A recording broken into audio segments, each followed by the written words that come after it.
No problem at all. John, first of all, thanks for doing this. Appreciate it very much. Looking at your roster, this is a roster mix unlike any you've had here. Returning players, three freshmen, 4 or 5 transfers. What are the challenges? What's easier about it? What may even be more difficult about it as far as building the team this early?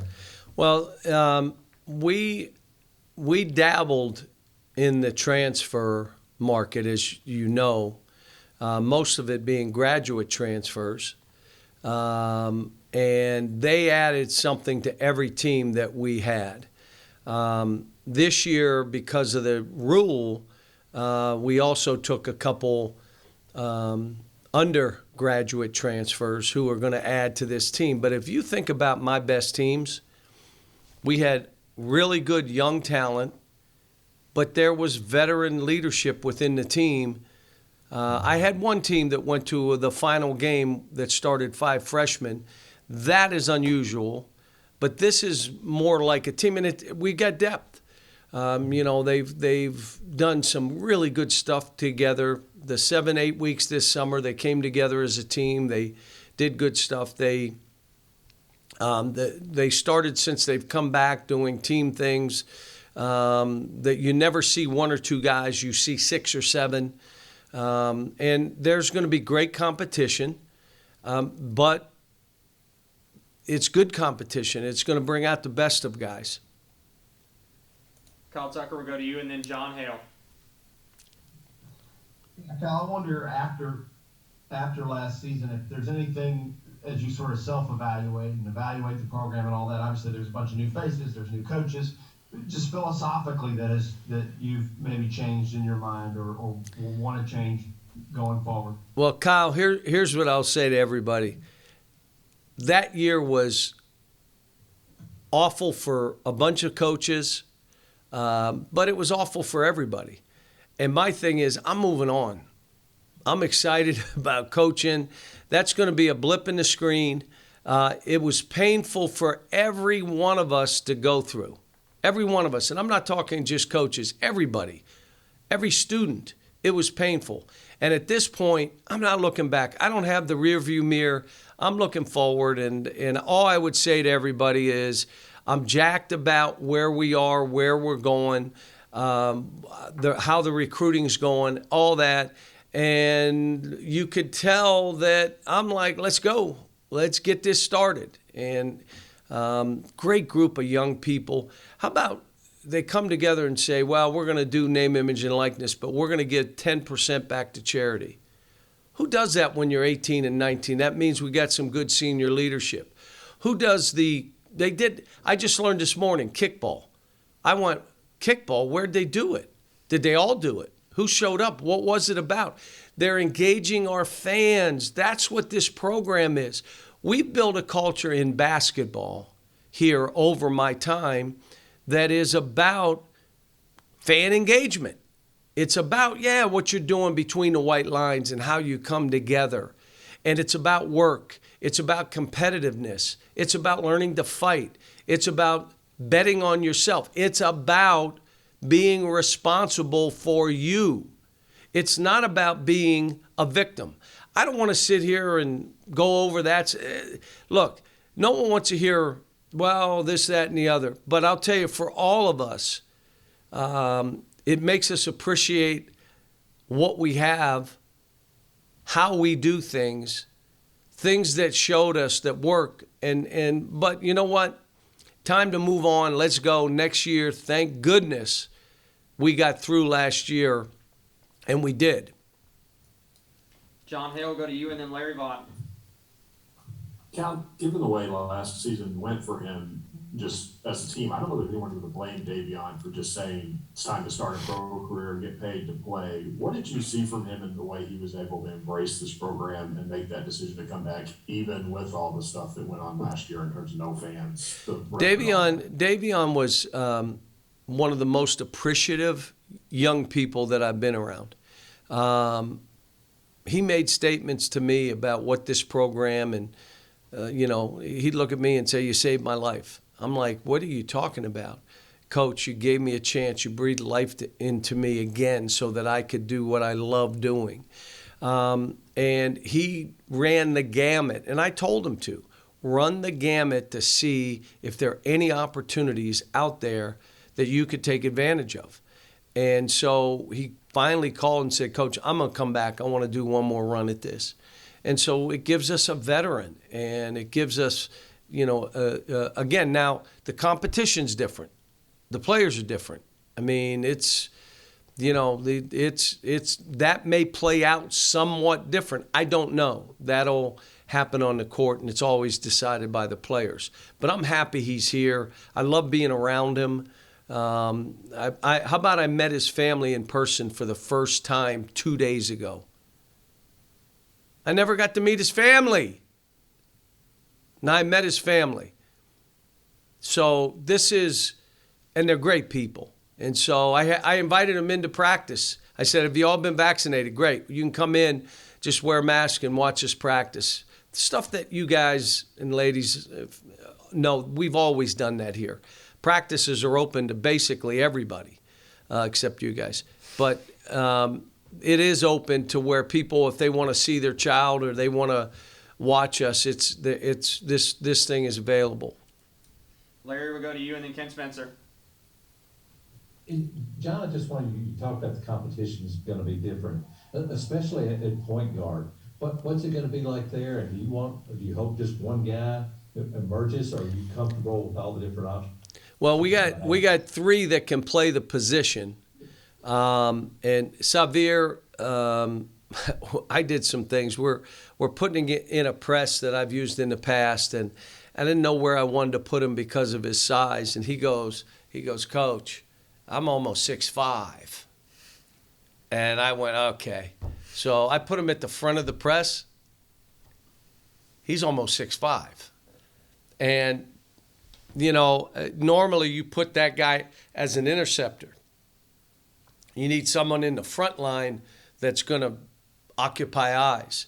Ty is better than I thought. A demeanor, plays the game as it comes, skilled floaters, jump shots, making passes, decision-making not quite there. So you got those two. One, they can play together. And as you know, I've played 3 point guards at the same time in the past at times too. And you got Davion, who can, as we learn late in the season, he can play the position more as a scoring kind of guard than a creating point guard for his team, but he still can play it. So we got 3. And I'm really excited about all 3. And let me throw another one. Kellen played point guard at times at Davidson. Matter of fact, when we played him, when he had 16 on us as a freshman, he was their point guard. So we have options, and I'm really excited. And seeing how they're playing, I think it's, again, brought guys together because it's really about playing for each other, and I think that's helped us too. Kent, and then Barkley. John, you kind of mentioned it before about recruiting and momentum and going pretty good. What do you think the difference is for you guys in recruiting? Because it seems like you guys have got some momentum right now that you haven't had in a while. Kent, I think we've had the number 1 or 2 class every year I've been here, but you may be right. We may be not having the momentum. I think we've missed on some guys, which is, I've always said it, we will. We don't get everybody. I was talking to a coach yesterday in Orlando, was in there listening, and it was basically so-and-so promised the kid he would start, and the coach said, look, I got to do it because other people are doing it, and you guys know I don't do that. So there are some kids that want to be told you're going to start, you're going to shoot the ball 25 times a game, you're going to be the main guy, everything. Most of that is not truthful. It's embellishing. Some of it happens, sometimes it doesn't. I'm just not willing to do it. So we will lose guys like that. And I've said this my whole career. I'm overrated as a recruiter, but that's fine. But I'm overrated that way. And so my hope is kids want to come here because of the culture we've built. which is competitive environment, other really good players, learning to be a great teammate, betting on yourself, being responsible for you, being in the greatest shape of your life or someone else is playing, you got to come in here and fight, which means when you leave, that's why our guys do so well. They learned to fight. They weren't guaranteed anything. They had to take what they wanted. They had to bet on themselves. But I see that we're involved in the right guys, and I come back to information in this stuff is the key. There are times you got to walk away from guys because you got information that says, you know what, let's just walk. And that doesn't mean he's a bad kid. He may want something that we're not willing to do, or I'm not willing to say. He may want us involved so that he could say, Kentucky wanted me, that verifies me as a player. Well, if that's the case, that's fine. Let's walk away. And now you don't get dragged down rabbit holes where you don't need to be. But I'm the kids that we're talking to, most cases have said their dream was to play here for me. And you know what? We just got to hope they're not talked out of it. I mean, that's what I would say. Barkley and then Gary Graves. Good morning, John. You brought up the kickball game earlier. You just found out about it this morning.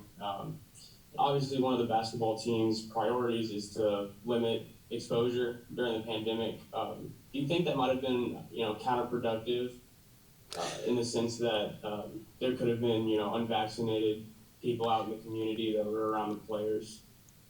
I would say I didn't see that. Did they all have masks on? I don't know. It was outdoors. I did not know about it, but to be honest with you, I asked the first question, where did they do it?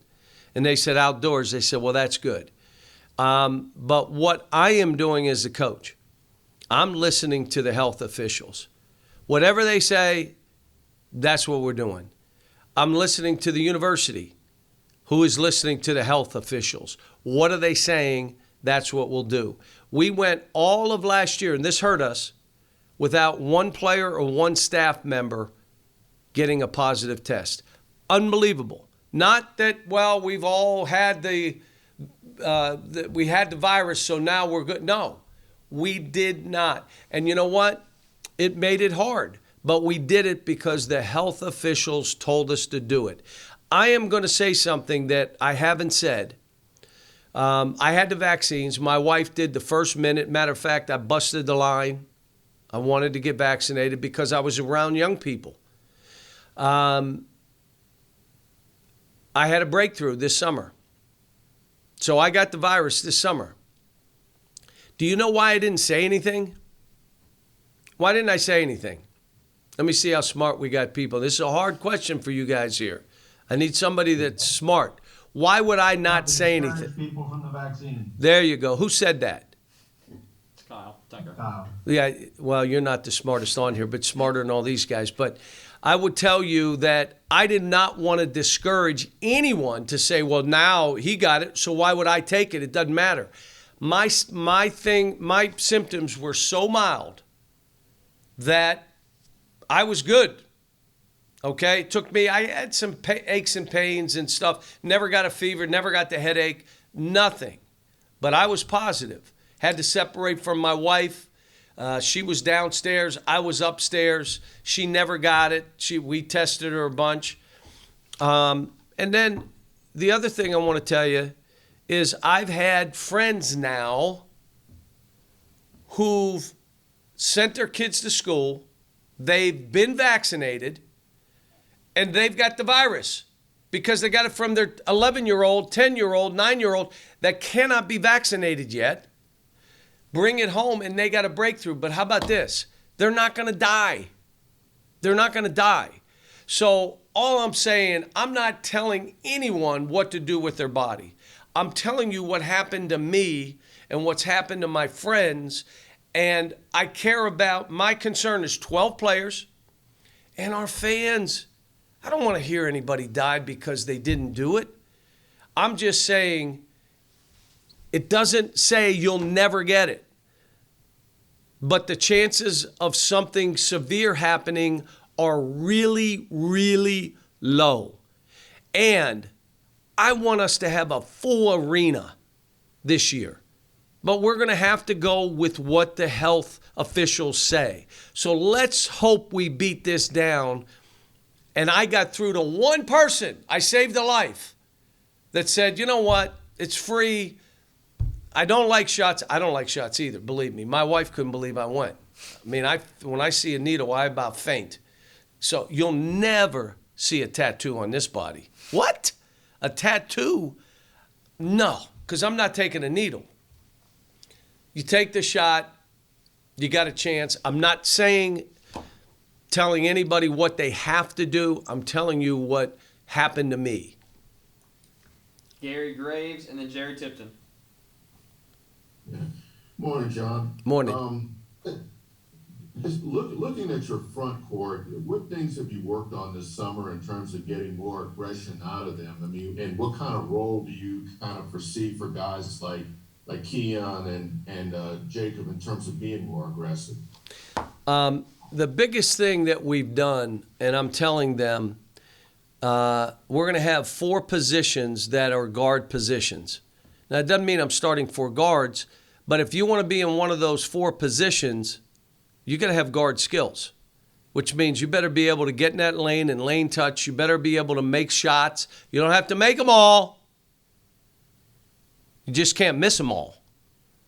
And if you don't have guard skills, you're going to be playing as one of our big guys. Keon has gotten so much better, so much better. I think part of it is Bryce has come in with a physicalness, and I mean he's better than I thought. Physically good with the ball, gets you on his shoulders, and all of a sudden it's got Keon playing more that way. Keon has one of the best floaters in the country. Shoot it! Less threes, more floaters. Get in, take a bounce, let it go. Better. I like that we have physical strength in Oscar and Lance. We have that shot blocker in Damian. So we have the pieces. How we fit them together, that's going to happen over the season. My guess is we'll start slow like we always do. The schedule is not like it was last year where you're going to have some games where you're going to learn and grow and do some things. But it's and I'll bounce to the schedule.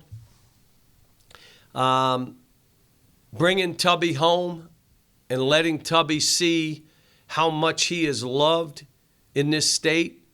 I've been asking him for the last couple of years. Finally, he and I talked. I said, Tubby, I don't know if Coach Hall knew how much these people loved him. I remember when we asked him to stand up and do the Y, and people didn't stop clapping for Coach Hall. And to this day, we know, and he knows, more importantly, how they feel about him. The same with Tubby. Doing things around the event is going to be fun.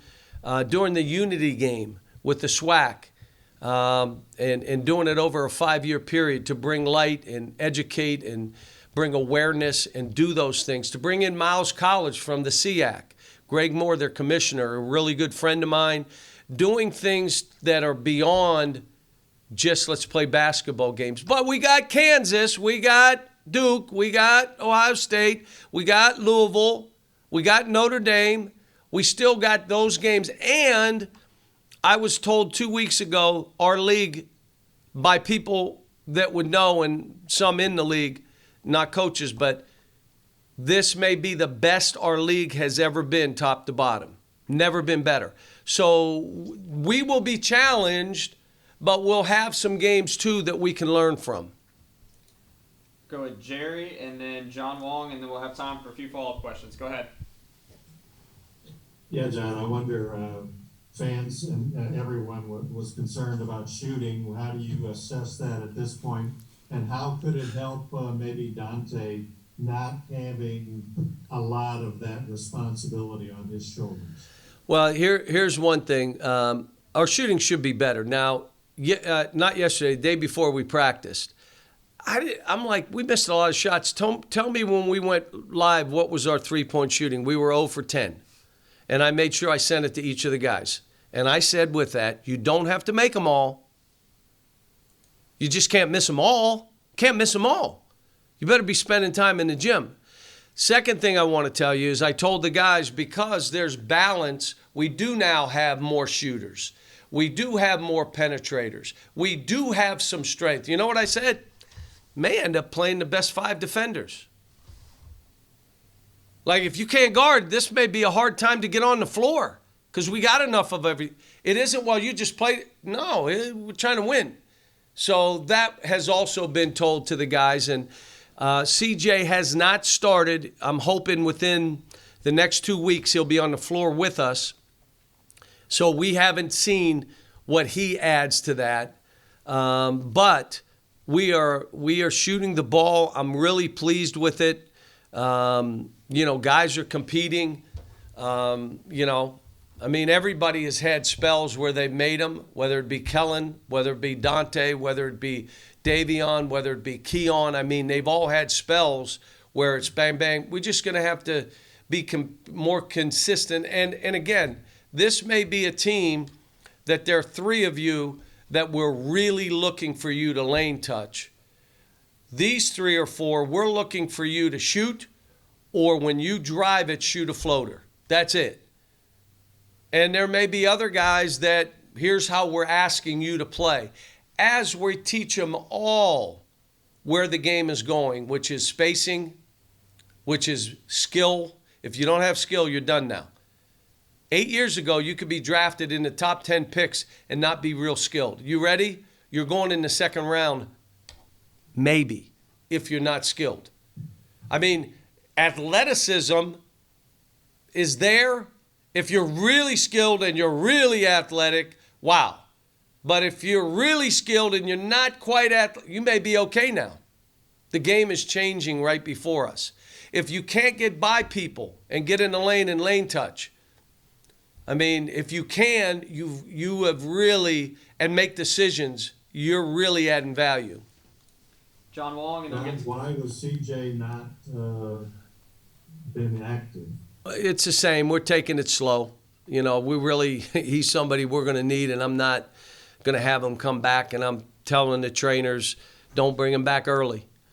We have another player injured too that I'm not going to tell you who it is. He had not been in this 5-week period. I don't know if he'll go at all either. But there's one other guy that's out too. John Wall, we'll go to you and then get to a few follow-ups. Hey, John, the role of the graduate assistant at Kentucky has traditionally been pretty limited. With Brad coming on board, how do you see that role expanding? For God's sake, he's your son. Are you going to let him call some plays? What will he actually be doing? He'll be my top assistant. What I'm making him do right now, I make him do stuff just to do it. Brad, go get me coffee. And then I throw the coffee out. I didn't want any coffee. I just wanted him to have to go get it. I need you to sweep that floor down there. But I want him to do more than expected. I've told him that. If you want to move in this profession, you do more than expected. So there'll be things he tells me after practice. He's very good about it. Like, he's not trying to step in. He loves to add value to the players. And it's something that, I want to be around my son. He's in our office. I just gave him 2 folders that I was going through yesterday. I was in the office yesterday, and there were some folders I found that were stuff that I've done from 8 to 20 years ago, and I had put them in there, and I said, I want you to look at some of this stuff. Some of it I took out and said, I got to go back to some of this stuff. So he's into it. He wants to do this. He's starting at the very bottom where he should start. Yet, I want him involved in everything because I want to teach him. I want him to learn. And you're right. You said it. He's my son. But he played for me. My son. How much did he play? This is merit-based. This is merit-based. You add one of the Do you know why I ask all the staff members to do a scouting report for every game? Every staff member scouts the team we're about to play and gives me a two-page scouting report. Why do you think I ask them to do that? And then another question. Kyle, don't answer. We know you're the smartest guy here. Let somebody else answer. Why would I do that? So you can get information from everybody. How about I need to know, do you know anything? You're not speaking to me if you don't know what you're talking about. So we're in a game. I'm going to listen to, when I look at a scouting report, I want to know this guy knows what he's talking about because I looked at that scouting report. If he doesn't, don't talk to me. Brad will be included in that. The same with film stuff. I'll be asking him to do stuff with the film. But it's an exciting time for him. And as his father, it's going to be merit-based, and he's starting at the bottom. And, my hope, I've already had a couple coaches hit me and say, hey, if he wants to come with me at some point, you let me know. So, that may be in the cards for him, too, down the road. But happy he's here, and I'm happy of his attitude and his spirit. Kyle, we'll start with you to follow up and then go to Daryl. Yeah, Kyle, I just wondered from the beginning, when you guys first start formulating it, you don't even know what the rule's going to be, and now we kind of do, and this thing is, everybody's trying to get their arms around it. How has your name, image, likeness approach evolved as you've gotten into this thing, and what does it look like today? Well, first of all, let me say this. Players are not going to come here because of name, image, and likeness. They're not. They're going to come here because of Between the White Lines, this culture, and the brand that we've built in basketball. The nationalness, the all that goes along with it, the teaching, what happens. How about this? The results of coming here. That's why they'll come here, not name, image, and likeness. But let me say this to you, Kyle. It is a reason they'll go somewhere else if you're not doing it right, and they will do it. Every player that we brought on this campus, and we're talking about recruiting, they wanted to know, their families especially, what are you doing with name, image, and likeness? How are you trying to help, and how are you trying to protect? Every kid. Let me say this. When they came out with the three-point line, some of you, Jerry, you were probably 60 then. When they came out with the three-point line, everybody said it'll be the end of college basketball. I won't even want to watch it. What did they say with one and done? The end of basketball. It'll never be the same. Had coaches say, I'll never do it, they did it the next year. It didn't hurt the game. It only made the game better. I'm telling you, we've been 3 months now. It's ending the sport as we know. It hasn't. And it won't if we do it right. We have to, as we do this, my mindset, I want us to be the gold standard. Do you know how many coaches are calling me? What are you guys doing? Because they think that's what we are, because they know we have the best fans in the country. They're most engaged and raving fans. They also know our television ratings outdo 90% of the NBA teams. They know all this. What are you guys doing? How are you doing this? My belief is, again, because of all that, let's be the gold standard. That means let's teach and educate. And I want you all to hear this. It's not inducement if they're already on your campus. That's not inducement. They're here. What we do with them now that they're on campus to educate and protect, they need to have someone look at a contract to tell them what they're signing. Not that I saw it, it's okay, go. I'll give you an example. A football player signs a 3-year deal, and he gets $300,000 a year for signatures. What's the difference between that and a football or basketball player doing it? And I'm going to ask, who should I ask? I'll ask Kyle. He's the smartest guy here. Kyle, what's the difference between that and a basketball player signing the same contract? Nothing.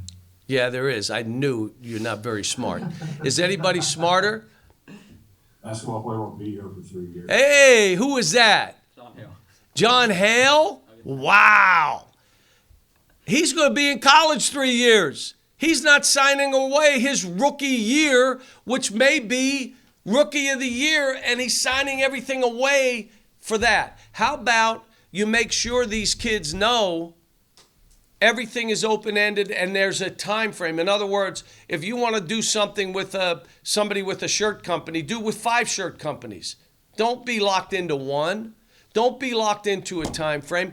Educate. All right, you ready? They're going to learn about this guy, and they're going to not like him. If you like this guy, I need you to raise your hand. Mr. FICA. You know Mr. FICA? Oh, Mr. FICA's relentless. Mr. FICA just keeps coming. You understand they got to have a tax account. There's stuff that we can teach and be a part of. How about we get the business school involved? Let a class be on how can the guys engage with the fans. Here's what I'd say. If this works for us, do you know what it's going to do engaging our fans? They're going to be even more engaged. And the players are going to figure out if we want to do well at this, we got to be engaged. How about what they've already learned? They come to us and say they want to give 10% back to charity. We want to get, if anybody wants to do business with us, we want to give 10% to charity in our name. How about this?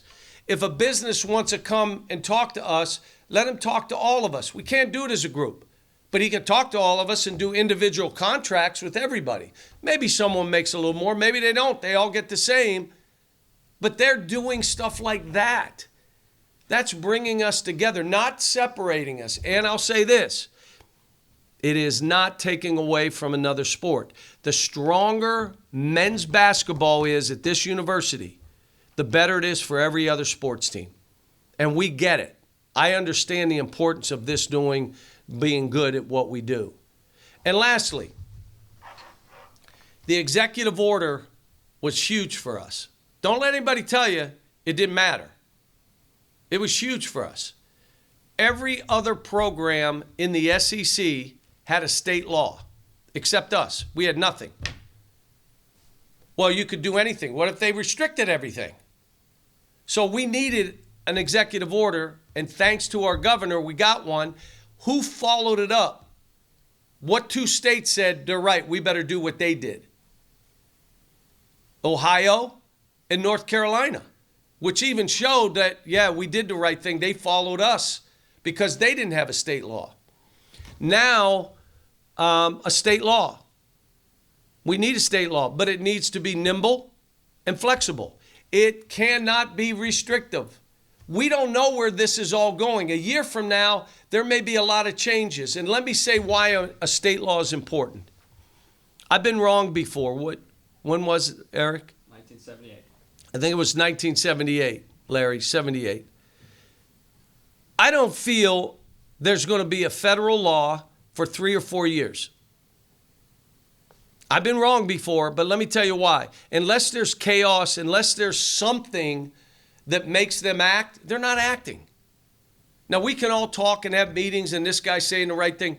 They're not going to act unless there's chaos or something happens. I don't see that going. So we need a state law. This summer, I talked to Leader Osborne. I talked to Senate President Stivers, and they get it. They want to help. I mean, we need a state law that's flexible, that we can move when we need to, because there's going to be 50 state laws. California just did another law that moved their program NIL to this year, because they weren't starting until 22. But it took them 7 months to get it. That's why I come back to flexible, being able to move. And I got to throw a shout out to Senator Stivers. I was with Dr. Todd, and we were talking about the building on our campus. And he said, we could not bond anything above $600,000 until Senator Stivers took over and opened that up for all the universities to be able to bond, to build, and he was the one that did it. Hats off to him. Now I'm looking at this saying, we've got to be real flexible and nimble, whatever we put together. And I can't tell you how it's going to affect volleyball or the rifle team or track. I can tell you how it can affect men's basketball. And here, it's kind of important that we get that right, and I know they will. I'm pretty confident in both Speaker Osborne and Senator Stivers that they're going to get this thing right and make it flexible. And I would rather fail fast than be in the caboose. We don't know what's going on, but let's not be in the caboose now. We're going to fail some. We're going to have to change. There's going to be things we try that aren't going to work, but there's going to be things going on 6 months from now that weren't now that we all say, well, that's something great. That helps the kids. That helps the programs. We don't want to be too locked in. Does that make sense to everybody? Guys, I know we're running short on time. We're real quickly try to speed through these last four. We'll go to Daryl and then John.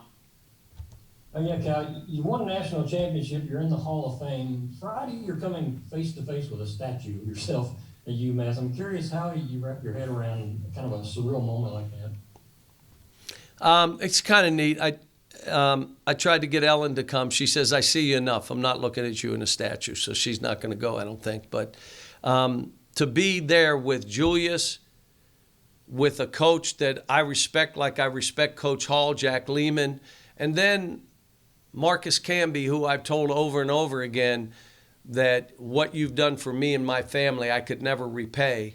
And he always follows it, Coach, what you did for me, and I love you. I mean, to be there with that is kind of unique and special, but they're also putting that 96 team collectively in the Hall of Fame that night, which I think is to see all the guys, they're all coming back.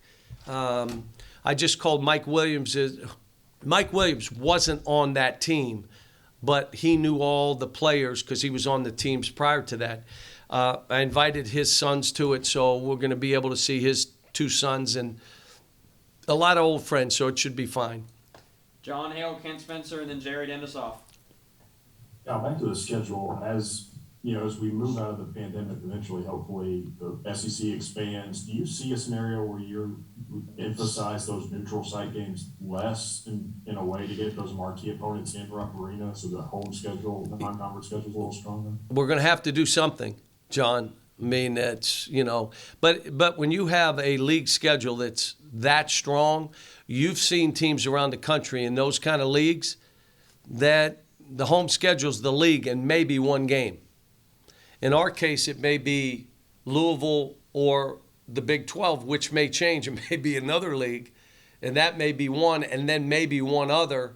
But you're right. It's there. You got to give somewhere. We can't overschedule and throw it at these kids for something else.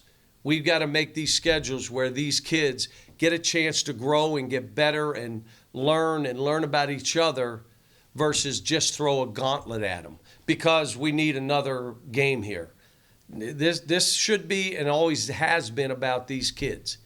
And so that won't change in my mind as I do scheduling. But, if it affects how we're doing something, do you walk away from the game that's become big or the CBS Challenge? Do you walk away from being able to play in an area that becomes a big game? We're going to end up having to give up something. Hopefully this summer we go back to doing our trip where we bring in a group of guys that are doing what they're supposed to. You have that foreign trip where we bring in foreign teams and do that. Something in the works that we want to do going forward. And the best thing we can do is if we can get a great team to play us at home in a neutral site, that's what we would want. So if you really want to play us and you're a good team, you play us in Rupp and we'll play at a neutral site near you. I mean, that's the best way to do it. So, maybe we can do that. Maybe we're not able to. Kent and then Jerry, and that'll be it. Yeah, John, as you guys have started practice and working out, who has been the guy that maybe has surprised you the most so far? You've mentioned a few of those. I'll be honest with you. They've all, I could go right down the line and name, other than the two that haven't been practicing, you could name 10 guys that have had good days. And that's why I keep coming back to, we may play the best 5 defenders. So if you're not, you better get in the best shape of your life. Your body fat better drop. You better fight like heck. And if you think you're going to exchange baskets, you're not playing. So now it's the challenge to everybody on there that I'm going to have to defend and rebound and do all these other things, because he and I are pretty equal everywhere else, but he does that, which means he's playing before me. So I don't want to pull out one guy, because I'll be honest with you, I've been pleased with all of them. Jerry, last one.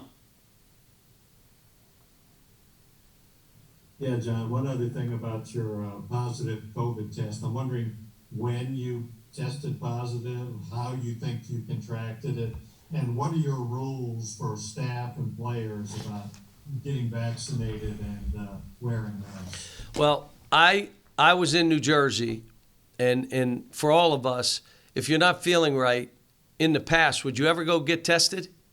No. You just go take an aspirin and let me have some NyQuil, I'll be fine. But I wasn't feeling right, and I said to my wife, let's get the antigen test. So we got the antigen test. She took it, I took it. Hers was fine, which is typical of the princess. She's good with everything. And I am like, this is a little shaky. So then we both go take a PCR test. Again, the princess is negative, and I come back, and it's like you're positive. I have no idea where I got it, what I got it from. You just don't know. But I had every staff member, like I had 20, 25 people that are near me, I need you all to get tested. So after they got tested, knew Ellen was fine. They all thanked me for Karen, and I said, Karen, I wanted to know if one of you guys gave it to me. I wasn't Karen. I was trying to figure out where I got this thing. But everyone was negative. Except me. My wife was negative, except me. I didn't know. And so that's why I couldn't be recruiting. That's why I couldn't be at the draft. I was quarantined for that period of time. Ellen stayed downstairs. I stayed upstairs. And again, I'll say why I did not announce it then. My neighbor said, you didn't go to the draft. You're positive, aren't you? And I said, why would you think that? Because you would never miss the draft. And he got it. I would never miss the draft. I had to call Isaiah that day and say, look, or 3 days before, I'm not going to be able to do it. I can't be up there. And so he was fine. And but I just encourage people to think about this. It is kids going back to schools that are not vaccinated can bring it back to you or your family. It could happen. And if you are vaccinated, the chances of something serious happen are very, very, very slim. Please, I only say that. If you choose not to, that's fine. I'm only telling you that it's your best chance of protecting yourself, maybe your family, your parents, whatever, because there's still going to be, 2 came and there was breakthroughs, but they're not that sick. They got sick, but they're not that sick.